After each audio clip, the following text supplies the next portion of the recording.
حبیب اللہ الصلاۃ والسلام علیک یا نبی اللہ وعلی آلک واصحابک یا نور اللہ۔ میٹھے میٹھے اسلامی بھائیوں، دارالفتاح اہل سنت سلسلے میں مرحبا کہتے ہیں۔ انشاءاللہ آج کا سلسلہ آپ کی جانب سے بذریعہ کال SMS جو سوالات موصول ہوں گے انشاءاللہ ان کو شامل کرتے ہوئے کیا جائے گا۔ دارالفتاح اہل سنت کے مفتی صاحب ہمارے ساتھ ہیں، آپ بھی آخر تک سلسلے میں ساتھ رہنے کی نیت فرما لیجئے، انشاءاللہ علم دین کا بہت بڑا خزانہ ہاتھ آئے گا۔ درود پاک کی فضیلت سنتے ہیں۔ امیر اہل سنت دامت برکاتہم العالیہ اپنے رسالے ضیاء درود و سلام کے صفحہ نمبر 8 پر حدیث پاک نقل فرماتے ہیں، فرض حج کرو، بے شک اس کا اجر یعنی ثواب 20 غزوات میں شرکت کرنے سے زیادہ ہے، اور مجھ پر ایک مرتبہ درود پاک پڑھنا اس کے برابر ہے۔ صلو علی الحبیب صلی اللہ تعالی علی محمد صلی اللہ تعالی علیہ وسلم۔ یہ حدیث پاک درود پاک کی فضیلت پر میں نے پڑھ کے سنائی ہے۔ اب اس میں تھوڑا سا ہو سکتا ہے کہ کنفیوژن ہو جائے یا ویسے ہی کوئی سوچے اس حوالے سے، تو اگر آپ تھوڑی سی وضاحت فرما دیں کہ ایک طرف تو یہ ہے کہ فرض حج اتنے غزوات یہ جو جنگیں ہوتی ہیں اسلام کے لیے لڑی جاتی ہیں اس کے برابر ہے، اور صرف ایک مرتبہ درود پاک پڑھنا اس سارے کے برابر ہے۔ تو کوئی کہ ایسا ہو سکتا ہے کہ جس پر حج فرض ہو، اس دفعہ ماشاءاللہ آپ بھی حاضری ہو رہی حج پر، تو کوئی یہ سوچے کہ چلیں درود پاک پڑھ لیتے ہیں، یہ اس طرح کے اور بھی فضیلت والی حدیثیں آتی رہتی ہیں کہ اس کا ثواب اس کے برابر ہے، والدین کی زیارت کرنا اس کے برابر ہے، تو کیا کوئی یہ سوچ کر خدا نخواستہ کہ بھئی یہ تو ثواب برابر ہو جائے گا، تو اب یہ حج یا پھر کوئی اور عمل جس کی برابری بیان کی گئی ہو کسی بھی حدیث پاک میں، تو کیا یہ تقابل اس طرح کر سکتا ہے یا وہ کام اپنی جگہ فرض یا واجب یا جو بھی ہے وہ رہے گا؟ بسم اللہ الرحمن الرحیم، نحمدہ و نصلی علی رسول الکریم۔ دیکھیں حدیث پاک میں تو ثواب کی بات ہوئی ہے، رہا تعلق فرض اور واجب کا، وہ تو اپنی جگہ ہے، ٹھیک ہے، کہ جس پر حج فرض ہے تو حج فرض ادا کرنے سے ہی ادا ہوگا، درود پاک پڑھنے سے تو فرض ادا نہیں ہوگا۔ ہاں باقی جو حدیث پاک میں ثواب کا کہا گیا ہے، ثواب مل جائے گا۔ ثواب میں بھی فرق ہوتا ہے، جیسا کہ ایک شخص پورا قرآن پاک پڑھتا ہے صحیح، اول سے آخر تک، اسے ہر حرف پہ نیکیاں ملتی ہیں، ثواب ملتا ہے، اور ایک شخص یہ وہ 3 مرتبہ سورہ اخلاص پڑھتا ہے، حدیث پاک کے مطابق جو 3 دفعہ سورہ اخلاص پڑھے پورے قرآن کا ثواب ملتا ہے، ٹھیک ہے، تو دونوں کے ثواب میں فرق ہے، بظاہر کہنے میں ایک طرح کا لگ رہا ہے۔ تو وہ جو پورا قرآن پڑھے گا تو ظاہر ہے اس کا ثواب زیادہ، ہر کلمے پر ہر حروف پر جو اس کی نیکیاں لکھی جائیں گی۔ اس طرح جو فرض حج کرے گا، کئی جو ہے وہ جو ارکان وہ ادا کرتا ہے، ہر چیز کا الگ ایک ثواب ہے، لیکن آپ نے جو سوال کیا کہ وہ تو ظاہر ہے بالکل ٹھیک ہے، جو جس پر جو فرض ہے یا واجب ہے وہ ادا کرنے سے ہی ادا ہوگا، نہ کہ کوئی اور عمل کرنے سے ادا ہوگا۔ ٹھیک ہے، اس طرح نہیں ہوگا کہ صرف ثواب کو پیش نظر رکھ کر عمل چھوڑ دیا جائے، ثواب اپنی جگہ اور اس کو بھی حاصل کرنے کی کوشش کرنی چاہیے، اور کثرت سے درود پاک پڑھیں، اور درود پاک نبی کریم علیہ السلام کی محبت میں پڑھیں، انشاءاللہ اس کی برکتیں بھی ملے گی، اور اس پر بیان کردہ ثواب بھی انشاءاللہ اللہ کی رحمت سے حاصل ہوگا۔ ایک کال اپنے سلسلے کا حصہ بناتے ہیں، جی چلائیے۔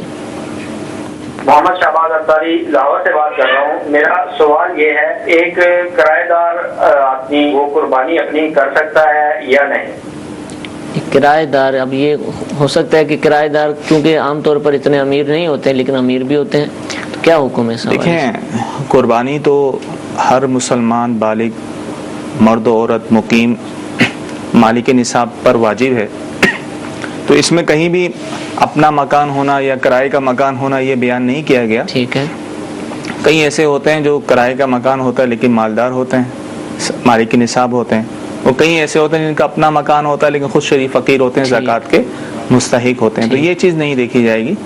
اب یہ دیکھا جائے گا یہ مالک نصاب ہے یا نہیں، جو ہے ان کے پاس سونا چاندی نصاب کے برابر 52.5 تولہ چاندی کے برابر ضرورت سے زائد مال ہو، یا کوئی سامان ہو جس کی مالیت پہنچتی ہو، تو یہ چیزیں دیکھی جاتی ہیں، نہ کہ یہ دیکھی جاتی ہے کہ کرائے کے مکان میں رہتا ہے۔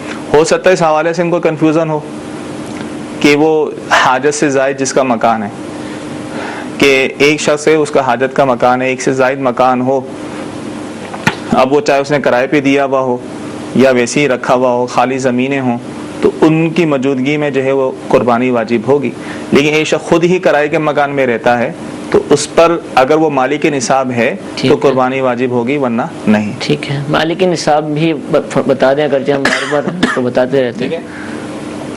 قربانی کا نصاب بھی وہی ہے جو زکوٰۃ کا ہے، لیکن چند چیزوں کا فرق ہے. صحیح. 7.5 تولہ سونا کسی کے پاس ہو، یا 52.5 تولہ چاندی ہو، یا 52.5 تولہ چاندی کے برابر ضرورت سے زائد رقم ہو، یا اتنی مالیت کا حاجت سے زائد کوئی سامان ہو، ٹھیک ہے، تو جو ہے اس پر قربانی واجب ہوتی ہے. ضرورت سے زائد چیزوں سے مراد جیسے پہننے کے کپڑے حاجت کے ہوتے ہیں، مکان حاجت کا ہوتا ہے، گھر میں جو چیزیں ہوتی ہیں فریج وغیرہ استعمال کی چیزیں حاجت کی ہوتی ہیں، اور کئی چیزیں ایسی ہوتی ہیں ضرورت سے زائد ہوتی ہیں. بعض اوقات کسی کے پاس خاص عورتوں پر کئی کپڑے ایسے ہوتے ہیں انسلے ہوئے بھی رکھے ہوئے ہوتے ہیں، اس طرح دیگر چیزیں بھی ہوتی ہیں جو ضرورت سے زائد ہوتی ہیں. تو اگر ان کی مالیت جو ہے وہ 52.5 تولہ چاندی کو پہنچ جائے تو اس پر جو ہے وہ قربانی واجب ہوگی. جیسے اب عورتوں کے آرٹیفیشل جیولری، ایک تو نا سونا چاندی رکھا ہوا ہے، لیکن اس کے علاوہ جیولری بہت زیادہ رکھی ہوتی ہے، اور بھی میک اپ کا سامان، تو کیا یہ چیزیں بھی ضرورت سے زائد؟ جو بھی حاجت سے زائد چیزیں ہیں سب کو شمار کیا جائے گا اور ان کا مجموعہ دیکھا جائے گا. اگر وہی نصاب کو پہنچتا ہے تو قربانی واجب ہوگی، ورنہ نہیں ہوگی. ٹھیک ہے جی، ایک اور کال چلائیے. یہ ہے کہ اگر کوئی کیا کہتے ہیں بیوی کو اپنی تنازعہ طور پر بولتے ہیں اچھا میری ماں، تو کیا اس سے طلاق واقع ہو جاتی ہے؟ جی حضور، یہ کیا بہار میں آتا ہے کیا اس کا حکم؟ دیکھیں، بیوی کو ماں کہنے سے تو طلاق واقع نہیں ہوتی اور اس سے نکاح بھی نہیں ٹوٹتا. البتہ بیوی کو ماں کہنا جائز نہیں ہے، گناہ ہے، لیکن اس سے نکاح پہ کوئی فرق نہیں پڑتا. ماں کہنے سے وہ ماں نہیں ہو جائے گی، اس کی بیوی ہی رہے گی. تو یہ کنفیوژن کیوں اس طرح کا لوگ پوچھ رہے ہوتے ہیں کہ بہن کہہ دیا، ماں کہہ دیا، تو یہ کوئی مسئلہ ہے؟ تھوڑا سا اگر آپ اس کی دیکھیں، عمومی طور پہ تو ایسا نہیں ہوتا، وہ دوسرے الفاظ ہوتے ہیں زہار کے کہ تو مجھ پر میری ماں کی طرح ہے، ماں کی مثل ہے. ٹھیک ہے، مخصوص ایک چیپٹر اس کے الفاظ ہیں، وہ کہے جائیں تو پھر جا کر وہ اس کا حکم لگتا ہے. ورنہ عام طور پہ ویسے ماں کہہ دیتے ہیں، بہن کہہ دیتے ہیں، ٹھیک ہے، اگرچہ کہنا جائز نہیں، لیکن اس سے نکاح پہ کوئی فرق نہیں پڑتا. کیونکہ اس لیے کہتے ہیں ماں کہہ دیا، ماں سے تو نکاح جائز ہی نہیں ہے، بہن سے تو اپنی سگی بہن سے تو نکاح جائز ہی نہیں ہے. تو اس لیے ماں یا بہن کہہ دیا تو کہیں ایسا نہ ہو کہ نکاح ٹوٹ گیا. نکاح نہیں ٹوٹتا اور اس سے طلاق بھی واقع نہیں ہوتی. ٹھیک ہے. زہار کا لفظ مفتی صاحب نے ارشاد فرمایا، اس پر الحمدللہ ہمارے سلسلے موجود ہیں، متعدد مرتبہ اس پر ہم نے باقاعدہ سلسلہ کیا.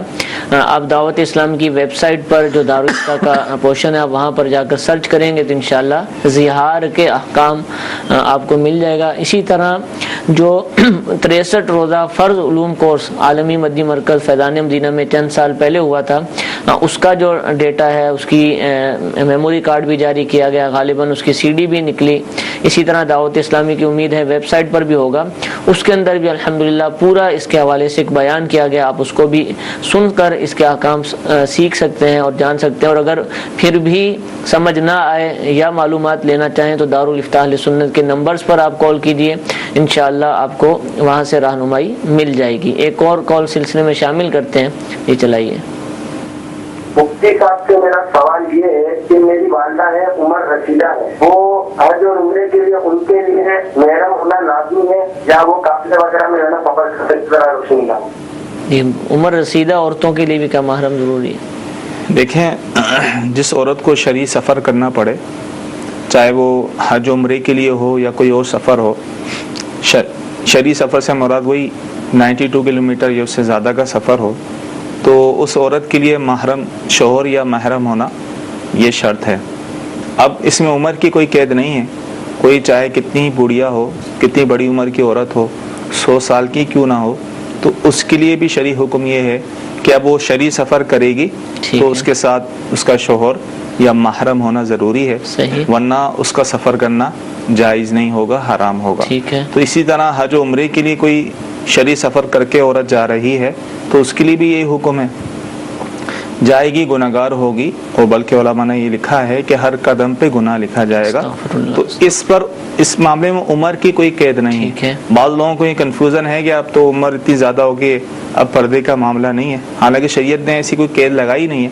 اب حدیث پاک میں ممانعت آ گئی ہے اس میں کوئی عمر کی قید نہیں آئی، تو لہذا اس کے تحت جو ہے ہر عورت چاہے اس کی کتنی ہی عمر کیوں نہ ہو جائے، اگر وہ شرعی سفر کرے گی تو ساتھ شوہر یا محرم ہونا یہ شرط ہوگا۔ شرعی سفر کیا ہے یہ بھی آپ وہی عرض کی تھی ابھی میں نے کہ 92 کلومیٹر یا اس سے زیادہ کا سفر کرے۔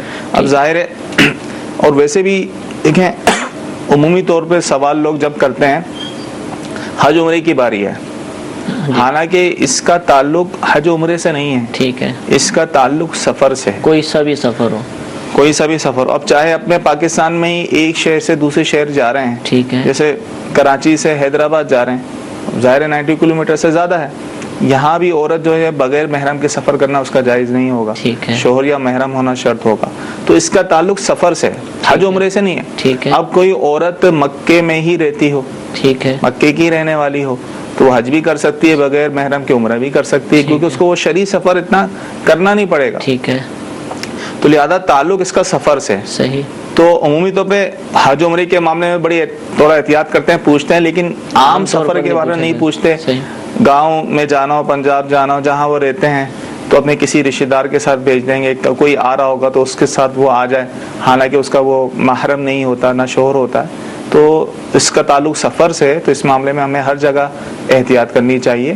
عمر کی کوئی قید نہیں ہے، ٹھیک ہے، شرعی سفر جہاں بھی ہوگا، چاہے حج عمرے کے لیے ہو یا کہیں بھی ہو، ساتھ شوہر یا محرم ہونا شرط ہوگا۔ ٹھیک ہے حضور، آپ نے فرمایا نا کہ عام طور پر نہیں پوچھتے، لیکن مدنی ماحول کی برکت ہے کہ جو ماشاءاللہ جو سیکھتے ہیں ان کے ہاں جذبہ ہوتا ہے تو پوچھنے کی کوشش کرتے ہیں۔ آج ہی ایک اسلامی بھائی نے مجھے کال کی کہ وہ اسلام آباد گئے ہیں اپنی فیملی کے ساتھ، اور ان کا واپس آنے ہی کا ارادہ تھا، لیکن آفس والوں نے ان کو کہا کہ مزید آپ رک جائیں یہاں پر، اور یہاں اسکول کی چھٹیاں ختم ہو رہی ہیں بچوں کی، تو اب وہ یہ کہہ رہے ہیں کہ کیا ایسی صورت میں اسکول ایک عذر ہے، ان کے ذہن میں یہ تھا کہ اسکول سے چھٹیاں تو نہیں مل سکیں گی، تو کیا اپنے بچوں کی امی کو بچوں کے ساتھ جو 5 سال اور 7 سال کی عمر کے ہیں بائی ایئر میں بھیج سکتا ہوں بغیر اس کے یعنی محرم کے، تو کیا اس طرح اجازت ملے گی؟ دیکھیں بچہ بھی اتنا ہو، سمجھدار ہو اور قریب البلوغ ہو، ٹھیک ہے، بالغ ہونے کے قریب ہو، اس کی عمر جو ہے وہ 12 سال بیان کی گئی، ٹھیک ہے، کہ 12 سال کا بچہ سمجھدار تو اس کے ساتھ عورت سفر کر سکتی ہے، اس سے چھوٹا بچہ ہو تو اس کے ساتھ شرعی سفر نہیں کر سکتی۔ جو یہ بیان کر رہے ہیں تو ان کو بھی اجازت نہیں ملے گی، جی ٹھیک ہے۔ میسیجز بھی ہمارے پاس آ چکے ہیں، بڑا دلچسپ میسیج ہے کہ قرآن پاک پڑھاتے ہوئے طالبات کو، یعنی بچیاں جب قرآن پاک پڑھتی ہیں تو غلطیاں کرتی ہیں، تو کیا اس وقت ان کے پارے پر قاعدے کے اوپر پینسل سے انڈر لائن کر سکتے ہیں، اور سبق جہاں ختم ہوتا ہے وہاں نشانی کے لیے نشان لگانا، کیا اس کی اجازت ہے؟ دیکھیں جائز ہے، لیکن بعض اوقات اتنا وہ کر دیتے ہیں ٹھیک کہ ہے، بالکل عجیب سا محسوس ہوتا ہے، تو تھوڑا بہت اگر نشان لگاتے ہیں، نشاندہی کے لیے غلطی کی نشاندہی کرتے ہیں تو شرعی طور پہ جائز ہے۔ لیکن یہ اپنے ہی نسخہ ہے اس پر ہوگا، اگر وہ مسجد سے اٹھا کر یا کسی جگہ سے نہیں، اپنے ذاتی نسخے پر ہی ایسا ہوگا، ٹھیک ہے، اس کے علاوہ اجازت نہیں ملے گی۔ یہ ایک اور کال چلائیے گا۔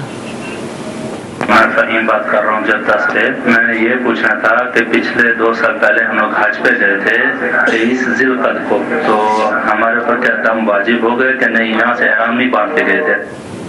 جی حضور، یہ وہاں رہنے والوں کا بڑا مسئلہ ہے کہ وہ چلے جاتے ہیں کیونکہ وہ تشریح کے مسائل ہیں، کچھ دیگر ہیں، اب وہ دم کے مسائل پوچھ رہے ہوتے ہیں، تو کیا حکم ہے؟ دیکھیں جدہ کے رہنے والے ہیں، یہ جدہ جو ہے وہ میقات کے اندر ہے، ٹھیک ہے، اور حدود حرم سے باہر ہے، تو میقات کے اندر رہنے والا اگر مکے میں حج یا عمرے کے لیے آتا ہے تو اس کے لیے لازم ہے کہ وہ حل سے ہی حج یا عمرے کا احرام باندھے، ٹھیک ہے۔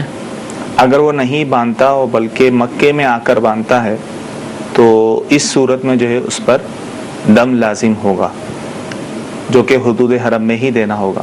اب انہوں نے واقعی ایسا کیا کہ عمرے کے لیے وہ آ رہے تھے یا حج کے لیے آ رہے تھے، کیونکہ جو میقات سے باہر رہتے ہیں حج عمرے کے لیے احرام باندھیں گے تو میقات سے باہر جو حل سے باندھیں گے، اور بہتر یہ ہے کہ اپنے گھر سے باندھیں، اور جو شب مکے میں رہنے والا ہو تو حج کا احرام تو وہیں سے باندھے گا، مکے سے ہی، اور عمرہ کرنا ہو تو اسے بھی حدود حرم سے باہر نکلنا ہوتا ہے، ٹھیک ہے۔ لہذا انہوں نے جو ہے اس کی خلاف ورزی کی، جو ان پر شریعتوں پہ لازم تھا کہ حل سے ہی حدود حرم سے باہر سے ہی احرام باندھنا تھا، لیکن انہوں نے اگر حرم میں آ کر احرام باندھنا، حج یا عمرہ ادا کر لیا تو وہ تو ادا ہو جائے گا، لیکن اس صورت میں جو ان پر دم لازم ہوگا۔ ٹھیک ہے، دم دینا ہوگا، اس سال پچھلے سال والا دے سکتے ہیں، جی، تاخیر دم کے لیے دیکھیں بہتر یہ کہ فوری دے دیا جائے، لیکن اگر بعد میں بھی دے دیا جائے تو اس میں حرج نہیں، گناہ نہیں ہے، لیکن دینا تو ہے، البتہ اس کا جو گناہ ہوا ہے بغیر جو ہے جو ان کی مقاصد سی بغیر احرام کے وہ آ گئے تو اس صورت میں گناہ گار ہوئے، ان پر توبہ لازم ہے۔ ٹھیک ہے، جزاک اللہ۔ میسج یہ ہے کہ کیا اپنے موبائل کے اندر مدنی پنج سورہ بغیر وضو کے پڑھا جا سکتا ہے اگر اس میں صورتیں ہیں ان کو آگے پیچھے کرتے ہیں؟ دیکھیں احتیاط یہی ہے کہ بغیر وضو جو ہے قرآن پاک کی آیات کو موبائل میں نہ چھوا جائے۔ ٹھیک ہے، اس میں ہے علماء کا اختلاف ہے، بعض علماء اجازت دیتے ہیں اور بعض اس سے ممانعت کرتے ہیں، اور دارالفتہ اہل سنت سے یہی کہا جاتا ہے کہ احتیاط یہی ہے کہ جو وضو کر کے اس کو چھوا جائے، بغیر وضو نہ چھوا جائے۔ قرآن پاک پنج سورہ وغیرہ جتنی بھی چیزیں ہیں، پنج سورہ مدنی پنج سورہ کا سوال پوچھا کہ یہ کیا ہے، اس کے اندر پنج سورہ تو ویسے لفظ سے ہی ظاہر ہے کہ 5 صورتیں ہیں جو معروف عام طور پہ صورتیں لکھی جاتی ہیں، سورہ رحمان، سورہ ملک، سورہ مزمل وغیرہ۔ اس کے علاوہ الحمدللہ بہت بڑا علم دین کا خزانہ ہے یہ مدنی پنج سورہ، یہ آپ اس کو حاصل کیجئے، یا جیسا کہ موبائل کا لفظ بولا تو اس کا مطلب ہے کہ یہ PDF وغیرہ کے اندر بھی دستیاب ہوگا، تو آپ دعوت اسلامی کی ویب سائٹ سے اس کو ڈاؤن لوڈ کر لیجئے یا مکتبۃ المدینہ سے یہ ہدیتاً حاصل کیجئے، اور پھر پڑھ کر آپ کو اندازہ ہوگا کہ اس کے اندر کس قدر علم دین کا خزانہ شامل ہے، موجود ہے۔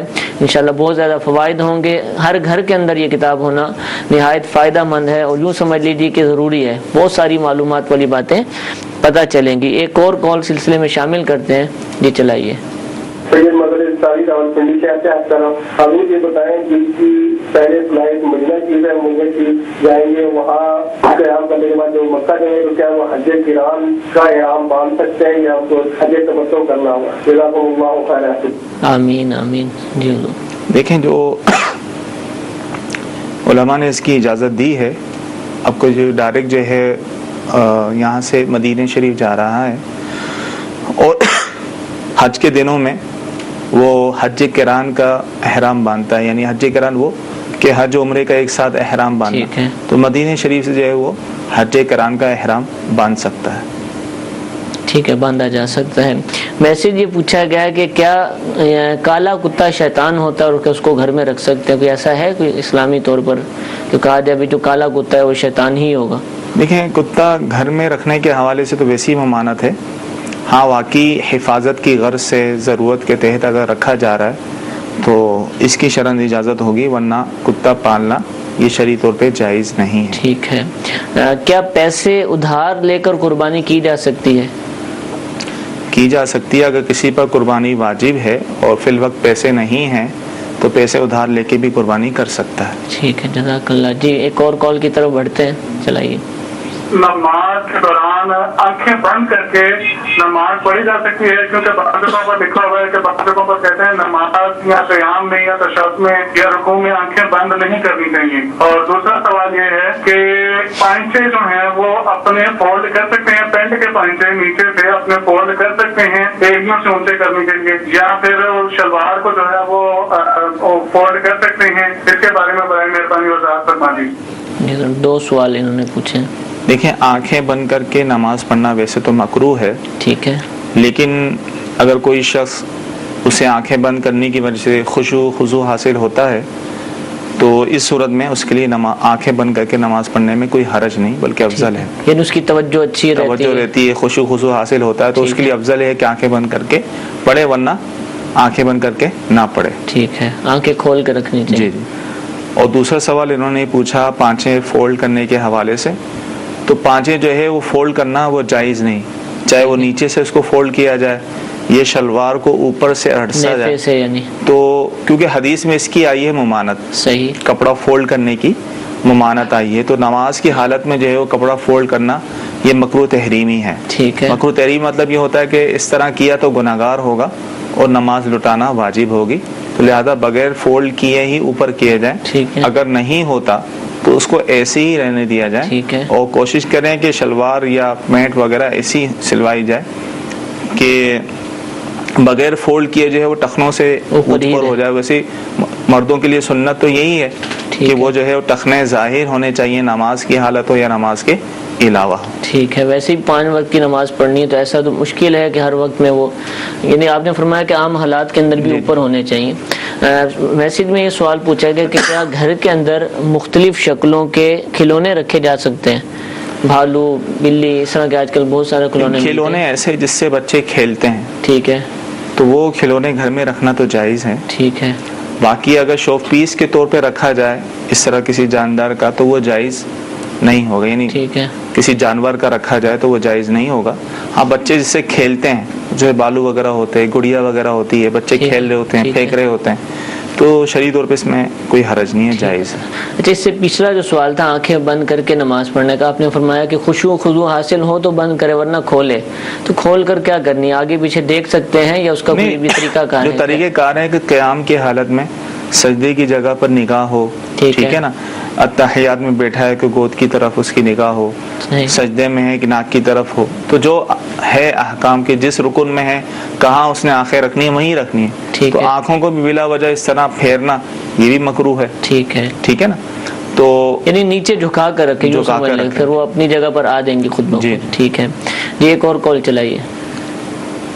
یہ ہے کہ ہم نے بکرا پالا ہوا ہے، چھوٹا سا بچہ پالا ہوا گھر کا، اب بڑا ہو گیا وہ 2 دانت کا، تو اس کو ہم بیچ کے بڑی کوئی پروگرام ہے، بڑی ہے اس پہ وہ پیسے سے ملا کے تھوڑا اور کسا ہو سکتا ہے؟ جی، بکرا پالا ہے بیچ کر کوئی اور جانور. ٹھیک ہے، اگر انہوں نے اس نیت سے جو ہے وہ بکرا نہیں خریدا تھا کہ اس کی ہم قربانی کریں گے، ویسے انہوں نے پالا تھا، تو اب یہ بکرا 2 دانت کا ہو گیا ہے، جیسے سال کا ہو چکا ہے، تو اس کو بیچ کر یہ بڑا جانور لینا چاہتے ہیں تو شرعی طور پہ جائز ہے، اس میں کوئی حرج نہیں، اس کو بیچ کر وہ بڑا جانور لے سکتے ہیں. اور اگر قربانی ہی کے لیے پالا تھا انہوں نے، قربانی دیکھیں، قربانی کے لیے پالا تھا تو اس میں 2 صورتیں ہیں.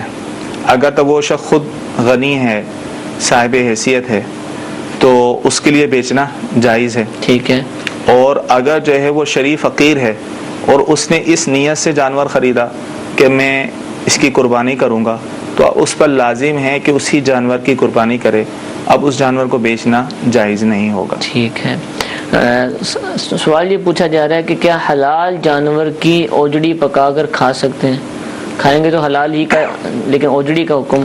دیکھیں، اوجڑی کے اندر ہوتی ہے غلاظت، ٹھیک ہے، نجاست اس کے ساتھ ملی ہوئی ہوتی ہے، تو اس لیے علماء نے اس کو مکروہ کہا ہے. اور سید اعلیٰ حضرت علیہ رحمہ نے اپنے فتاوی رضیہ میں اس کو مکروہ تحریمی کہا ہے کہ کھانا اس کا گناہ ہے، شرعی طور پہ جائز نہیں. ٹھیک ہے. چاند گرہن کے وقت یا گرہن کے وقت حاملہ جو خواتین ہیں، پریگننٹ، کیا وہ کوئی کام نہیں کر سکتی؟ لیکن شرعی طور پہ تو کوئی ممانعت نہیں ہے. ٹھیک ہے، ایسی کوئی ممانعت شرعی طور پہ نہیں ہے. اور وہ جو باہر نکلنے پہ اثرات ہونے کا ایک کانسیپٹ، وہ الگ، اثرات ہونا وہ الگ چیز ہے، لیکن شرعی طور پہ ایسا کچھ نہیں آیا کہ اس کے لیے نقصان دہ ہو یا کوئی کام نہیں کر سکتی. ٹھیک ہے. بلکہ شرعی احکامات جو ہیں، چاند گرہن کے وقت، سورج گرہن کے وقت جو نماز پڑھنے کے حوالے سے، توبہ استغفار کرنے کا حکم ہے، تو آدمی وہ کرے. ٹھیک ہے. ٹھیک، ایک اور کال چلائیے. بات کر رہا ہوں. میرا سوال یہ ہے کہ اگر میں اپنے بہن بھائیوں کو حج پر بھیجتا ہوں تو کیا ان کا حج ہو جائے گا؟ ان کا اپنا حج؟ جی، ان پر شاید مثال کے طور پر ان پر فرض نہیں اور یہ بھیج رہے ہیں، تو کیا ہو جائے گا؟ دیکھیں، جس پر حج فرض نہ ہو اور کوئی اور شخص انہیں بھیج رہا ہو اپنے خرچے پر، تو ان کا اپنا حج ادا ہو جائے گا. کہ جو شریف فقیر ہو، جو جا رہے ہیں، وہ حج فرض کی نیت کریں گے یا مطلقاً حج کی نیت کریں گے، تو ان کا اپنا حج ادا ہو جائے گا، فرض حج. ٹھیک ہے. کل کو اگر یہ خود صاحب استطاعت ہوتے ہیں اور ان کے بعد اتنی رقم آتی ہے تو انہیں دوبارہ حج کرنا فرض نہیں ہوگا. ٹھیک. اچھا، کوئی ایسے جاتا ہے کہ کچھ رقم اس کے پاس موجود ہے، کچھ ادھار مل گئی، کچھ کسی نے دے دی، تب بھی یہ والی صورت ہے کہ حج فرض ادا ہو جائے گا؟ جب ایک پیسہ بھی اپنا نہ ہو، نہیں تھا، ٹھیک ہے، لیکن ایک روپیہ بھی اپنا نہ ہو، کوئی بھیج رہا ہے اور وہ اپنے حج کی نیت کر رہا ہے، تو اس کا فرض حج ادا ہو جائے گا. ٹھیک ہے جی، ایک اور کال چلائیے. دوسرا سوال یہ کرنا کال کی آواز پوچھنا چاہ رہا ہوں کہ مسجد کو جو لوگ پیسے دیتے ہیں، ان پیسوں میں سے امام صاحب کی تنخواہ دے سکتے ہیں؟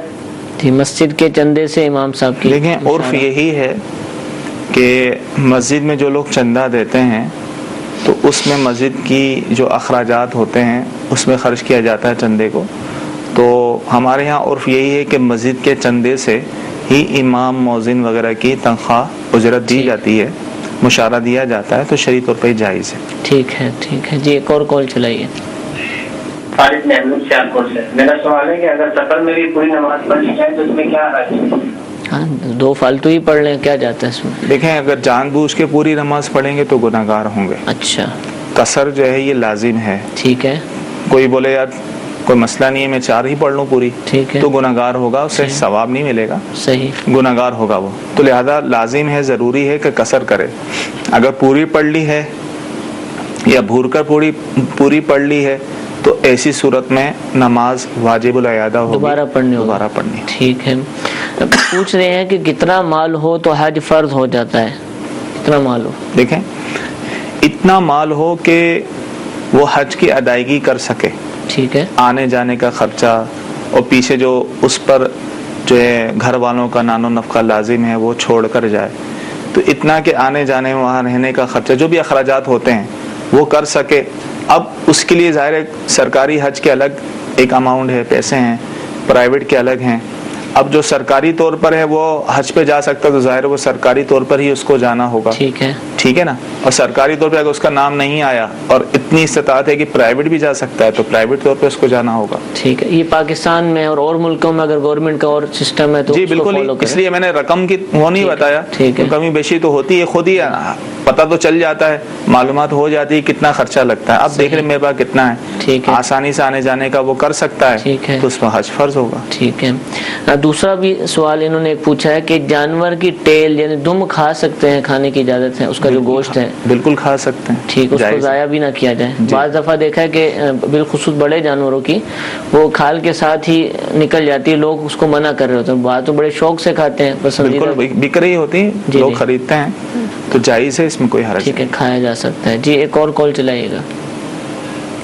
میں یہ پوچھ رہا ہوں کسی کے پاس قربانی کے لیے ایک جانور کے بیٹھے ہیں اور گھر میں افراد زیادہ ہوں تو کیا اس کا طریقہ کیا ہے، یہ سوال کرنا تھا. دوسرا سوال یہ کرنا تھا کیا قربانی جو والدین چلے جاتے ہیں دنیا سے ان کی بھی کرنا لازم ہوتا ہے، فرض ہے، کرنا چاہیے یا نہیں کرنا چاہیے اپنے والدین کی جیسے؟ دیکھیں جو انتقال کر گئے ہیں ان کی طرف سے تو قربانی کرنا لازم نہیں ہے. ان کے سال ثواب کے لیے کرنا چاہیں، ثواب پہنچانے کے لیے تو کر سکتے ہیں. اب انہوں نے کہا کسی کے بعد اتنے پیسوں کے ایک کی قربانی ہو سکتی ہے، سب کی نہیں ہو سکتی. تو دیکھیں ہر شخص پر اپنی ہی قربانی کرنا لازم ہے، جبکہ وہ خود صاحب نصاب ہو، صاحب استطاعت ہو، اتنا مال ہو اس کے پاس. تو ٹھیک ہے، اگر وہ اپنی ہی کر سکتا ہے تو کم سے کم اپنی تو کرے تاکہ اس کا واجب ادا ہو جائے. گھر میں اگر دیگر افراد ہیں ان پر بھی اگر قربانی واجب ہے تو ان پر بھی لازم ہے کریں، یا تو اگر واجب ہے لیکن پیسے نہیں ہے تو قرض لے کے کریں یا اپنی کوئی چیز بیچ کر کریں تاکہ ان کا جو واجب ہے یہ ادا ہو جائے. ٹھیک ہے. سوال یہ پوچھ رہے ہیں، ابھی دیکھیں 14 اگست قریب ہے اور اسی طرح دیگر مواقع بھی ہوتے ہیں، جھنڈیاں وغیرہ لگائی جاتی ہیں.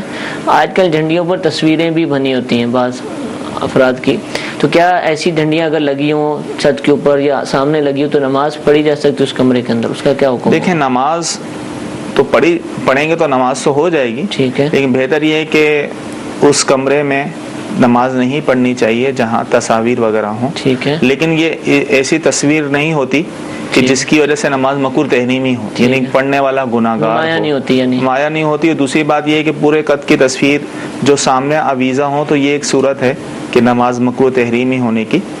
تو اس کے علاوہ جو صورتیں ہیں وہ ہیں مکروہ تنزیہی کی، کہ بہتر ہے کہ نہ پڑھے لیکن نماز ہو جائے گی. ٹھیک ہے. سوال یہ پوچھا جا رہا ہے کہ اگر عورت عمرے کے لیے گئی، یہی حج میں سوال بن جائے گا، پیچھے سے شوہر کا انتقال ہو جائے، اب عمرہ کر کے شوہر کے انتقال کے 15 دن بعد آئی تو کیا اس کا کوئی کفارہ ہوگا؟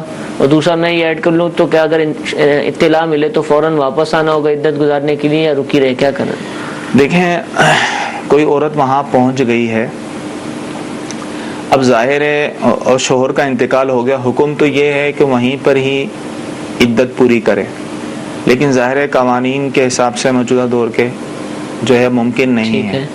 تو ایسی صورت میں اسے جو ہے وہ مجبوراً جو ہے وہ آنے کی اجازت ہوگی کہ ادائیگی وغیرہ کرنے کے بعد. اسی طرح حج کے لیے چلی گئی ہے تو علماء نے اجازت دی ہے کہ اگر اس کے شوہر کا انتقال ہو گیا ہے تو وہ حج کی ادائیگی وہاں رہ کر سکتی ہے.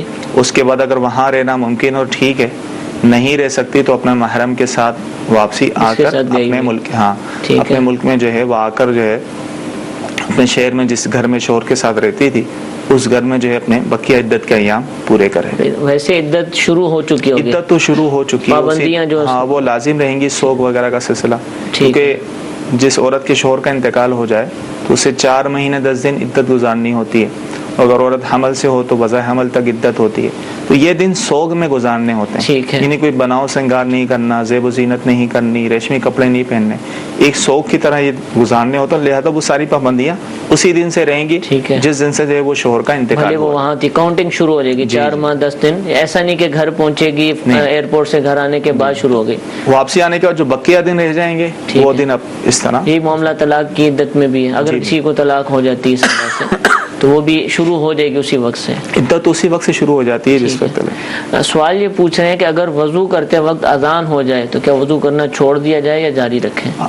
اس صورت میں وضو کو جاری رکھیں, وضو جاری رکھا جائے. ٹھیک ہے. جامعۃ المدینہ کے طلبہ کرام بھی الحمدللہ ہمارے ساتھ ہوتے ہیں, سلسلہ یہاں موجود رہ کر سنتے ہیں, ان سے بھی ہم سوال لیتے ہیں. جی السلام علیکم ورحمۃ اللہ وبرکاتہ. وعلیکم السلام ورحمۃ اللہ وبرکاتہ.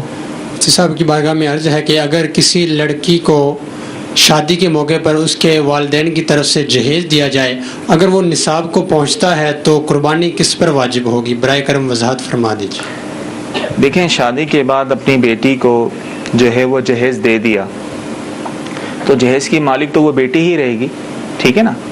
تو جہیز کے سامان پر تو ظاہر واجب نہیں ہوتی قربانی.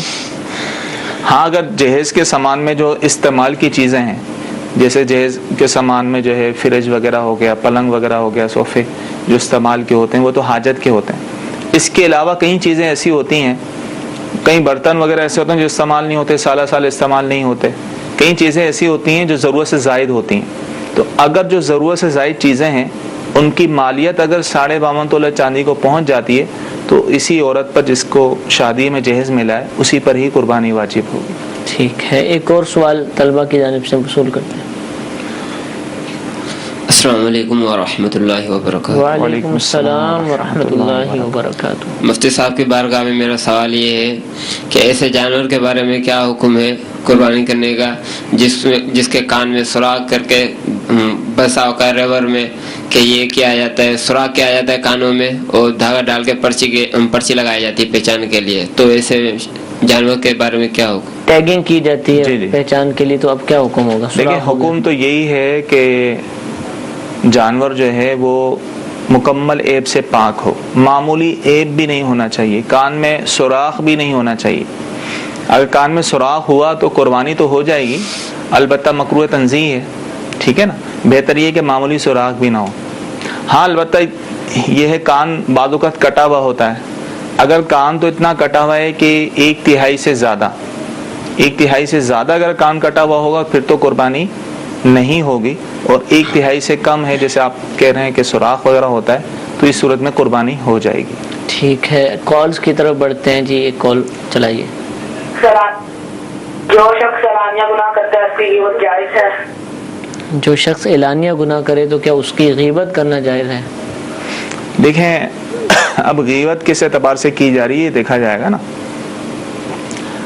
تو فاسق و فاجر کی برائی کرنے کا آیا ہے نا. جی جی. اگر وہ اس لیے کرتا ہے کہ تاکہ لوگ اس سے بچیں, اور وہ بھی اسی معاملے میں ٹھیک ہے نا, کہ وہ جو لوگوں کے پیسے دبا دیتا ہے, یہ اس طرح کے معاملات کرتا ہے, تو کوئی اس کو بتاتا ہے کہ یار تم اس سے جو ہے یہ بچ کے رہنا, تو اس نیت سے اگر کرتا ہے کہ لوگ اس سے بچیں پھر تو ظاہر ہے اس معاملے میں اس کی اجازت ہے. ٹھیک ہے. اور ویسے اس کی غیبت کریں گے تو ظاہر اس کی اجازت نہیں ہے. ٹھیک ہے. ویسے کسی اور بات میں غیبت نہیں کر سکتے. غیبت کے بارے میں اگر معلومات حاصل کرنا چاہیں تو امیر اہل سنت کی بہت ہی پیاری تالیف غیبت کی تباہ کاریاں مایا ناز تصنیف کہہ لیجیے. الحمدللہ غیبت کے موضوع پر اس انداز سے لکھی جانے والی واحد کتاب ہے. بالخصوص اس کے اندر غیبت کی مثالیں دی گئی ہیں مختلف عنوانات سے, یعنی کھیل کود میں غیبتیں, گاڑی کی کی غیبتیں، اشاروں سے کی جانے والی غیبتیں، اس طرح جتنے بھی انداز ہیں بچوں کے حوالے سے الحمدللہ بہت ساری مثالیں اس کے اندر موجود ہیں۔ اس کتاب کو آپ پڑھیں گے تو پھر اندازہ ہوگا کہ غیبت یعنی کس انداز سے کی جا سکتی ہے، کس انداز سے لوگ کرتے ہیں، اور اپنے اوپر بھی غور کرنے کا اس حوالے سے موقع ملے گا۔ مختلف زبانوں کے اندر الحمدللہ اس کی ٹرانسلیشن ہو چکی ہے، اسکرین پر آپ دیکھ رہے ہیں، اور 1800 سے زائد مثالیں جو غیبت کے حوالے سے الحمدللہ اس کتاب کا حصہ ہیں۔ آپ اس کو ضرور حاصل کیجئے۔ یہ کتاب بھی دعوت اسلامی کی ویب سائٹ پر فری الحمدللہ ڈاؤن لوڈ کی جا سکتی ہے، پڑھی جا سکتی ہے، اور اس کو پڑھیں، شیئر کیجئے، دوسرے گروپس میں ڈالیے، انشاءاللہ بہت زیادہ ثواب کا خزانہ حاصل ہوگا۔ اور ساتھ ہی ساتھ ایک اور کتاب جس کا تعارف مکتبۃ المدینہ کی طرف سے کرنے کا حکم ملا ہے، المدینۃ العلمیہ کی کتاب اصلاح اعمال، یہ کتاب مکتبۃ المدینہ سے شائع ہو چکی ہے۔ حدیقہ ندیہ، الحدیقۃ الندیہ، یہ عربی کی ایک بہت ہی پیاری مشہور کتاب ہے۔ آپ اس کتاب کا جو ترجمہ اصلاح اعمال کے نام سے المدینۃ العلمیہ نے کیا ہے، اس کو آپ ضرور خرید فرمائیے، اور اس میں بہت ساری پیاری پیاری باتیں پڑھنے کو ملیں گی۔ امت کی اقسام، درود پاک کا بیان، کیا انسان فرشتوں سے افضل ہے، اہل بیت کون ہیں، کیا فرشتے بھی صحابی ہیں، آسمان و زمین کا تعارف، اور بہت کچھ الحمدللہ اس کتاب کا حصہ ہے۔ تو یہ بھی مکتبۃ المدینہ اور دعوت اسلامی کی ویب سائٹ سے ڈاؤن لوڈ کی جا سکتی ہے۔ اللہ تعالیٰ ہم سب کو زیادہ سے زیادہ علم دین حاصل کرنے، اس پر عمل کرنے کی توفیق عطا فرمائے، دوسروں کو بھی اس کی ترغیب دلانے کی توفیق عطا فرمائے۔ سلسلے کا وقت اختتام کی طرف ہے، انشاءاللہ پیر کے دن دوبارہ دارالفتاح اہل سنت کے سلسلے کے ساتھ حاضر ہوں گے۔ کل چونکہ اتوار ہے، اور اتوار کو الحمدللہ بہت ہی پیارا سلسلہ اسی وقت میں احکام تجارت، بالخصوص تجارت کے احکام سے متعلق، خرید و فروخت سے متعلق، آپ کا جو بزنس ہے، آپ کی پارٹنرشپ ہے، اس سے متعلق الحمدللہ استاد محترم مفتی محمد علی اصغر عطاری دامت برکاتہ العالیہ سلسلہ فرماتے ہیں۔ اس کو بھی دیکھنے کی نیت فرمائیے۔ اور آج چونکہ ہفتہ ہے، اور ہر ہفتے کو الحمدللہ عشاء کی نماز کے بعد، ابھی کچھ ہی دیر بعد انشاءاللہ عشاء کی نماز ہوگی، اس کے بعد الحمدللہ امیر اہل سنت دامت برکاتہ العالیہ مدنی مذاکرہ فرمائیں گے، جس میں آپ بھی ہماری جانب سے پوچھے جانے والے سوالات کے حکمت بھرے جوابات عطا فرمائیں گے۔ مدنی مذاکرے کو بھی دیکھنے کی نیت فرمائیے، سارے گھر والوں کے ساتھ مل کر بیٹھ کے دیکھنے کی نیت کیجیے، دوست و احباب کو بھی دعوت دیجیے، انشاءاللہ اس کا بھی بہت زیادہ ثواب حاصل ہوگا۔ اللہ تعالی ہم سب کو عمل کرنے کی توفیق عطا فرمائے، آمین بجاہ النبی الامین، صلو علی الحبیب صلی اللہ تعالی علی محمد صلی اللہ علیہ وسلم۔